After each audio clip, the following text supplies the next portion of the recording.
Oke. Assalamualaikum warahmatullahi wabarakatuh. Bismillah, alhamdulillah, salatu wassalamu ala rasulillah wa ala alihi washabihi wa mawalah, amma ba'dah.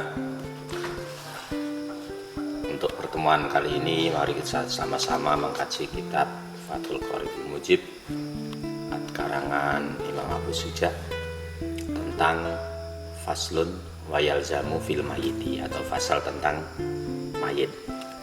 Wa yalzamu, dan wajib fil mayiti, di dalam mayit, apa arba'atu asya, 4 perkara.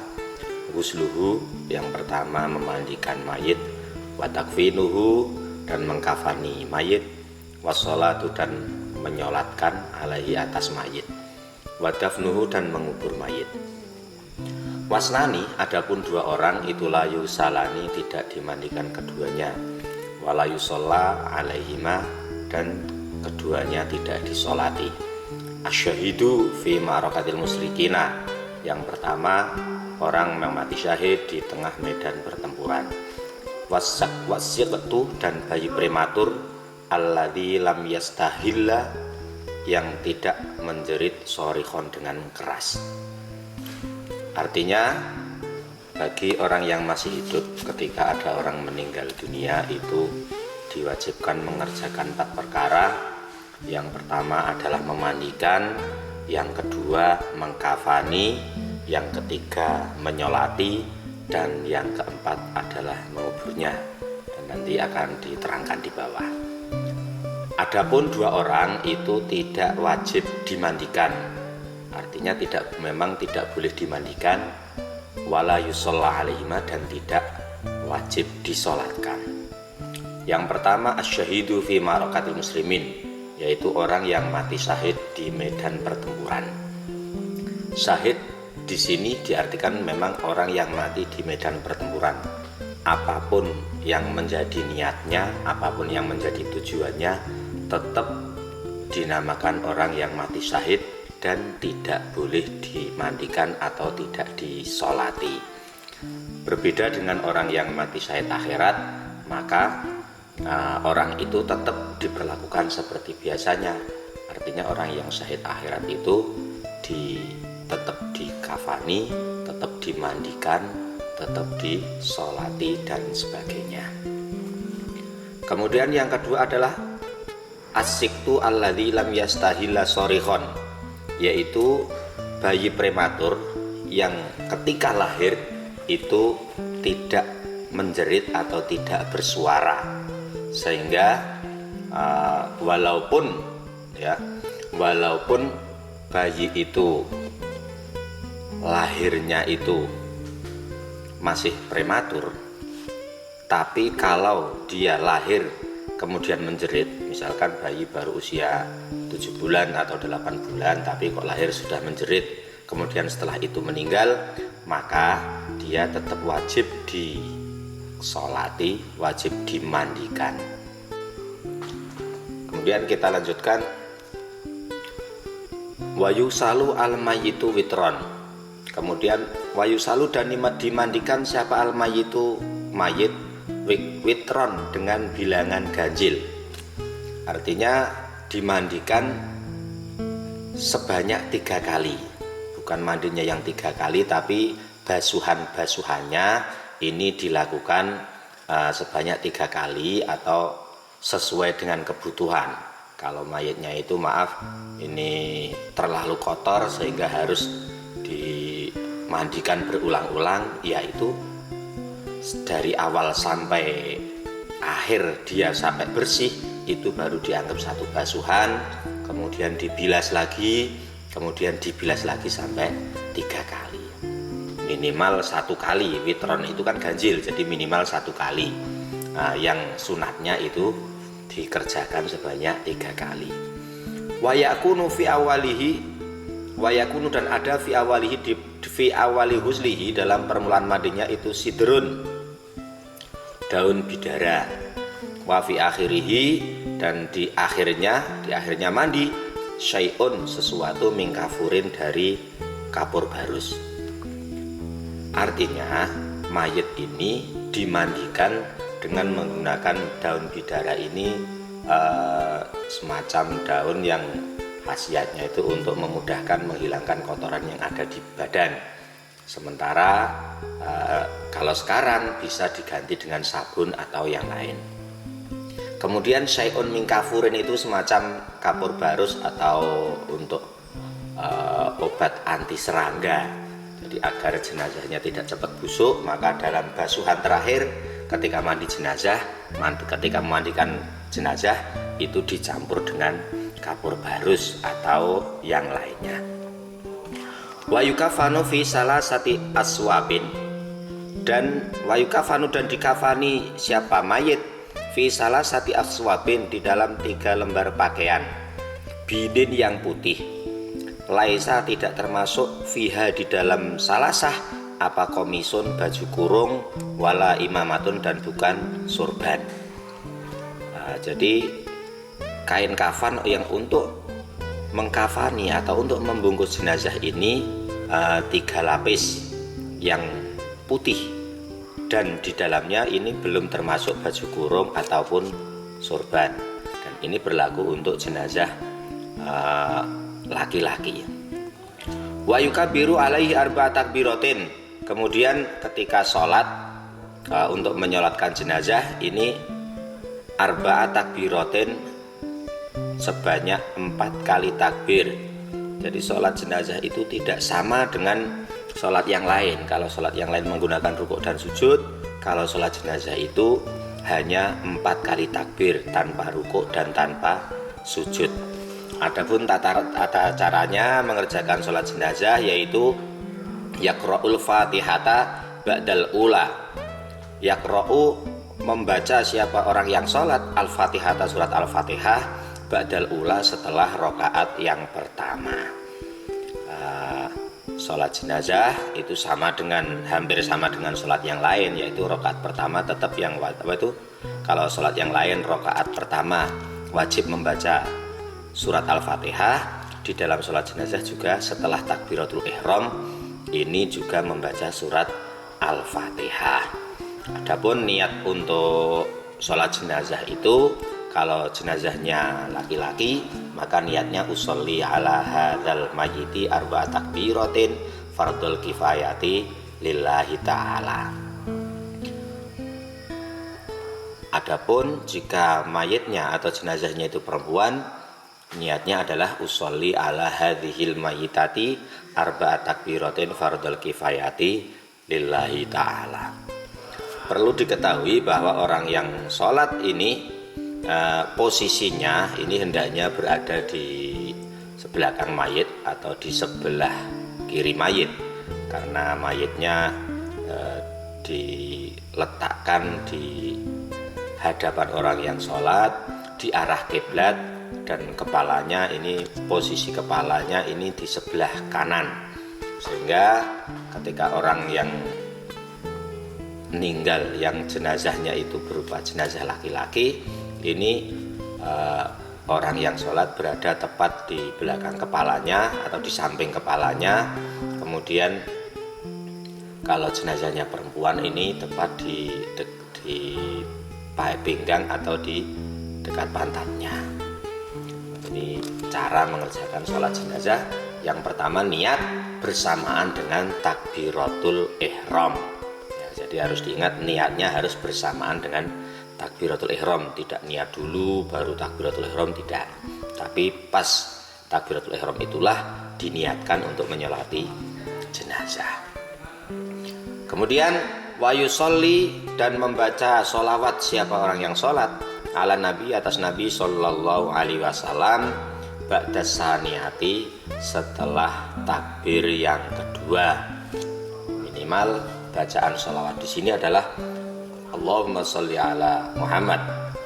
Kalau mau yang lebih sempurna, Allahumma sholli ala sayyidina Muhammad wa ala ali sayyidina Muhammad kama shallaita ala sayyidina Ibrahim wa ala ali sayyidina Ibrahim wa barik ala sayyidina Muhammad wa ala ali sayyidina Muhammad kama barakta ala sayyidina Ibrahim wa ala ali sayyidina Ibrahim fil alamina innaka Hamidum Majid. Kemudian dilanjutkan dengan takbir yang ketiga. Setelah takbir yang ketiga, ini doanya adalah Allahumma hadza abduka. Di sini kita lanjutkan Wa yad'u dan berdoa siapa orang yang sholat lil mayyiti kepada bagi mayit ba'da salisati setelah takbir yang ketiga. Fayaqulu maka orang yang sholat membaca Allahumma hadza abduka dan seterusnya. Allahumma ya Allah hadza abduka ini adalah hambamu wabnu abdaika dan anak dari kedua hambamu. Kharaja telah keluar siapa abdu min rauhid dunya dari kenyamanan dunia wa sa'atiha dan luasnya dunia. Wa mahbubuhu adapun orang yang dicintai abdu wa ahibba'uhu dan para kekasihnya itu fiha berada di dunia. Ila dzulmatil qabri menuju gelapnya kubur wama dan apa saja huwa lakihi yang dia akan menemuinya. Karena yasyhadu hamba tersebut bersaksi an la ilaha illa anta bahwa sesungguhnya tidak ada Tuhan melainkan engkau. Wahdaka maha esa engkau la syarika laka tidak ada sekutu bagimu. Wa anna Muhammadan dan sesungguhnya Nabi Muhammad itu abduka hambamu wa rasuluka dan utusanmu. Wa anta a'lamu dan engkau lebih mengetahui bihi dengannya minna daripada kami. Allahumma ya Allah innahu sesungguhnya abdu innahu sesungguhnya abdu itu nazala berhenti, sesungguhnya berhenti atau berteduh bika kepadamu.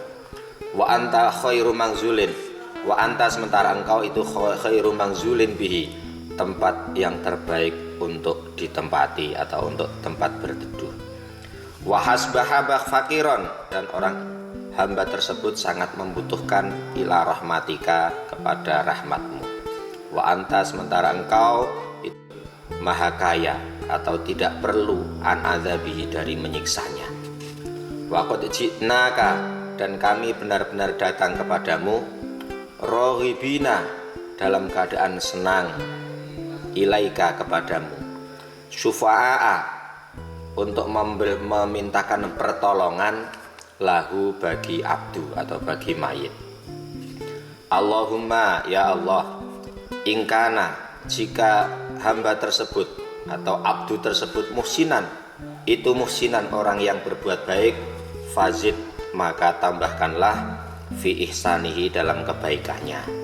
Wa ingkana dan jika ada siapa mayit itu musian orang yang berbuat buruk fatajawaz anhu maka maafkanlah keburukannya. Walakihi dan pertemukanlah ia birahmatika dengan rahmatmu ridhoka dengan ridhomu.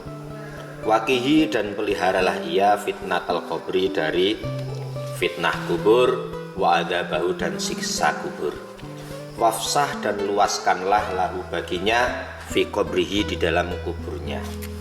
Wajafi dan lapangkanlah al ardo bumi anjambaihi dari kedua lambungnya. Walakihi dan pertemukanlah ia birahmatika dengan rahmatmu al amna dengan kenyamanan atau keamanan min adzabika dari siksamu hatta tab'asahu sehingga engkau membangkitkannya aminan dalam keadaan aman dan sentosa. Ya arhamar rahimin wahai zat yang lebih pengasih dari para pengasih. Jadi ini adalah doa yang dibaca oleh orang yang sholat jenazah setelah takbir ketiga. Akan tetapi bisa juga diganti dengan doa yang lebih ringkas yaitu Allahumma ghfir lahu warhamhu wa'afihi wa'fu anhu. Kemudian setelah selesai membaca doa di takbir yang ketiga dilanjutkan dengan sholat takbir yang keempat. Setelah takbir keempat membaca Allahumma la tahrimna ajrohu wa la taftinna ba'dahu wa ghufir lana walahu. Allahumma ya Allah la tahrimna jangan halangi kami ajrohu dari pahala jenazah, wala taftina dan janganlah engkau fitnah kami ba'dahu setelah kepergian jenazah, waghfir lana dan ampunilah kami, walahu dan ampunilah mayit. Kemudian wa yusallimu ba'dar rabi'ati dan kemudian salam setelah takbir yang keempat. Wa yudfanu dan dimakamkan siapa mayit fi lahdin di liang lahat mustaqbil kiblati dengan menghadap ke kiblat. Wa yusallu dan diangkat siapa mayit atau dikeluarkan dari keranda mingki bali roksihi dari arah kepalanya mayit birifkin dengan pelan-pelan. Wayakulu dan membaca siapa alladhi orang yulhiduhu yang memasukkannya ke liang lahat mengucapkan bismillahi wa ala millati rasulillahi sallallahu alaihi wasallam. Bismillah dengan menyebut nama Allah, wa ala millati rasulillahi dan berpegang pada agama Rasulullah sallallahu alaihi wasallam. Wa yuja'u dan dibaringkan siapa mayit fil qabri di dalam kuburan ba'da ayu ammako setelah didalamkan kubur qomatan wabastotan setinggi orang berdiri dan melambaikan tangan. Wa yusattohu dan diratakan al-qabru kuburan. Wala yubna dan tidak dibangun alaihi qabru. Wala yujassosu dan tidak disemen. Wala baksa dan tidak apa bil bukai menangisi al-mayiti ayat atas mayit min ghairi nauhin tanpa disertai menjerit, wala syakki jaubin dan tidak merobek-robek kerah baju. Wa yu'azza dan ditakziahi siapa ahluhu keluarga mayit ila salasati ayamin sampai batas 3 hari min dafnihi dari penguburan mayit. Wala yudfanu dan tidak dikuburkan siapa isnani 2 mayit fi qabrin dalam satu kuburan illa lihajatin kecuali karena hajat atau karena kebutuhan tertentu. Jadi kewajiban yang keempat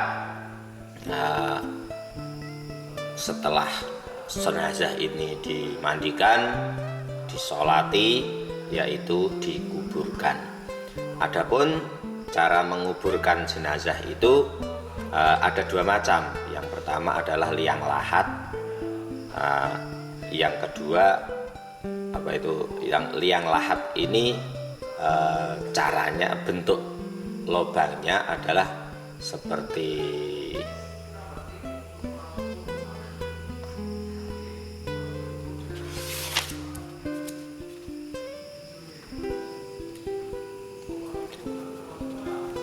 lubang landak.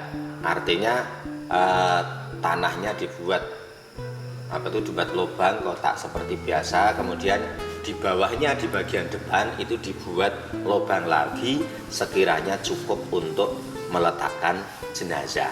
Ya, inilah yang namanya liang lahat. Ya. Terus ada lagi